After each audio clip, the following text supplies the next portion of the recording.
Hello, I'm Marilyn Sherrill, Senior PI Program Director at Vizient. Everybody is experiencing challenges with their workforce, so we thought we would revisit the topic for our members. The PI Programs team at Vizient wants to revisit 3 Knowledge on the Go episodes from 2022 to help guide members through these choppy waters of workforce challenges. We hope you enjoy these episodes.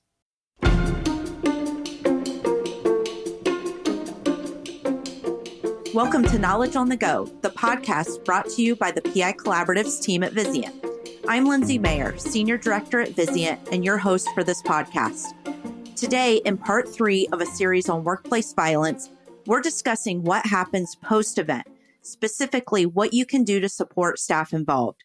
Joining us today is Heidi Boehm, Behavioral Health Program Manager with the University of Kansas Health System in Kansas City, Kansas. Welcome to the podcast, Heidi. Thank you, Lindsay. I appreciate being here. Heidi, what was the case for change at Kansas to really take a deep dive and focus on addressing the care of staff after these type of events? So in July of 2021, we completed a survey with our staff to understand more about their perspectives of workplace violence. Each year, we do complete the Culture of Safety survey. Through this survey, we were able to learn from our staff how supported they felt after a behavioral event. And we asked specifically, did you receive support from unit leadership? We also provided the opportunity for them to add any open-ended comments that they wanted to indicate who they did receive support from if it wasn't unit leadership. What we discovered through this survey was that there were some inconsistent practices related to providing support. We learned that there are units that do a really good job of providing this support. However, there were some opportunities identified. Thanks for sharing that, Heidi. And we all realize how important it is to gain the voice of the customer. So anything else that led your team to really put this to the forefront? Yes. So our people, our employees, are a key aspect of our formula for success at our health system. We can't take great care of our patients if we're not taking great care of our people. So prioritizing their well-being is something that is an absolute priority to our health system. So the reason that we wanted to put this to the forefront is that we know that events of workplace violence are continuing to increase across the healthcare industry, and we are experiencing that also in our place. And we wanted to make sure that we were connecting staff with the resources they need to reduce the stress and trauma that result from these events.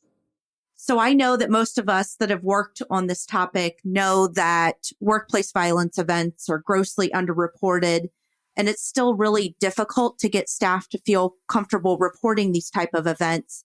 Can you tell us about the awareness campaign that you've instituted at Kansas?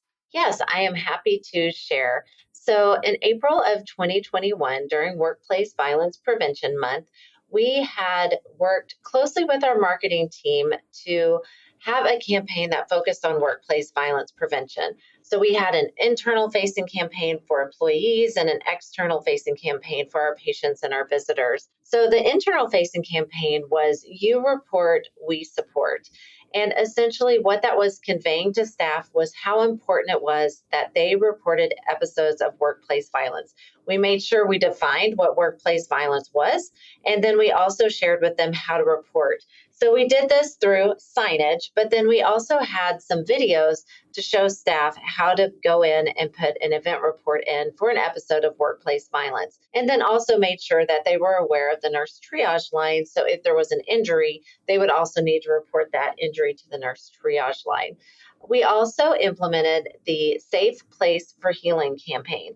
And on that was signage that was outward facing for our patients and visitors so they would understand that we're a safe place for healing. And I feel we all know that in order to have a safe place for healing, you really have to have that zero tolerance for workplace violence. And on our signage, we list out what we consider disruptive behavior, and we let people know that this is not acceptable and charges may be filed. So in order to communicate this campaign to our staff, we did take out our candy cart. So it's this big blue cart filled from top to bottom with candy. And we do include some healthier options because staff enjoy healthier options as well. But it attracts our employees, and then we're able to share the information with them. We also have some corporate communication that we utilize. We have a Take 10 video that comes out several times during the week, and we were able to have a couple of presentations to talk about the importance of workplace violence prevention and the importance of reporting. And this signage that we have is now permanent. When we took the candy cart around, we had some posters to post up on the units, but now we have more permanent versions posted throughout the health system. So Heidi, once you rolled out the campaign, what was the next step for your team? Well, we wanted to make sure that we were taking care of our employees. We wanted to address the debriefing process and make sure that we had a standardized approach for the debriefing and support of our staff. So our plan is to create a guide, and it is almost in final form. And so what this guide includes is specific steps for what to do when there is an episode of workplace violence. It addresses what the department leader needs to do immediately for the perpetrator of violence, as well as the staff member involved, and then also what to do 24 hours to a week after the event, and then after that to provide that continued support. And then we also wanted to make sure that we provided resources to our staff. So part of this guide includes some tools for our staff, and it is called the Roadmap to Resilience. And on that roadmap, it contains important information about 4 really great supportive programs for our employees. And those include our employee assistance program. And we recently transitioned to a new one in January, and our employees can actually receive up to 8 counseling visits per event that they need those resources. It also includes information about our HOPE program, which is our second victim peer support program. And so if employees would like additional support internally, they can get connected with a peer supporter who can help them cope with the event of workplace violence. It includes information about our resiliency training program. So we partner with an organization that is part of our health system called Turning Point. And we have resiliency trainers that can help equip staff with tools to find that resiliency and to be able to bounce back from events like these. And then it also includes information about our employee wellness program, which connects staff with the 8 pillars of wellness and helps meet staff where they're at with what they need to do to improve their wellness.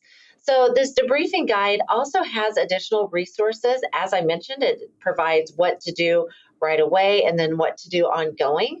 We did include some information about stress first aid, which is a framework that improves recovery from stress reactions, both in oneself and in coworkers.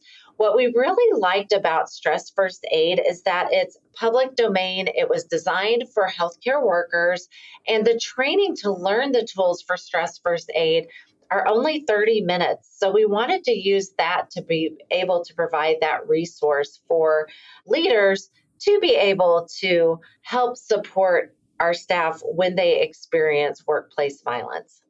Thanks for that, Heidi. And I know we've talked previously about how you check in with staff post-event. Can you tell us a little bit about your pilot program, the Patient Navigator? Yes, we are happy to tell you about a pilot program.